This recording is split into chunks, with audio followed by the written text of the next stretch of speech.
दिवसेंदिवस तरुणाई अंमली पदार्थांच्या विळख्यात अडकत चालली आहे. दारू, सिगारेट, गांजा यासोबतच आता तरुणाईला ड्रग्जचं आकर्षण निर्माण झालंय. या ड्रग्ज तस्करीच्या मुळापर्यंत जाऊन त्याचं समूळ उच्चाटन करण्याबरोबरच तरुणाईचं प्रबोधन करण्याची भूमिका या चित्रपटातून मांडण्यात आली आहे.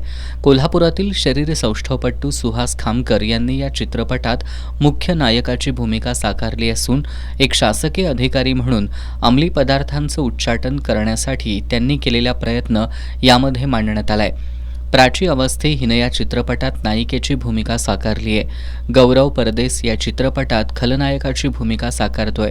या चित्रपटाचं चित्रीकरण मुंबई, गोवा, राजस्थान, जैसलमेर तसंच परदेशात ओमान, थायलंड, अझरबैजान इथं करण्यात आलंय. तरुणाईला व्यसनाच्या विळख्यातून बाहेर काढण्यासाठी यातून प्रयत्न करण्यात आलाय. या चित्रपटाचं प्रदर्शन 20 डिसेंबर रोजी देशभरात होणार आहे. या निमित्तानं चित्रपटाची टीम प्रमोशनसाठी कोल्हापुरात दाखल झाली आहे, अशी माहिती दिग्दर्शक स्वप्नील देशमुख आणि कलाकार सुहास खामकर यांनी पत्रकार बैठकीत दिली आहे. या पत्रकार बैठकीला निर्माता साकार राऊत आणि प्राची अवस्थी उपस्थित होते.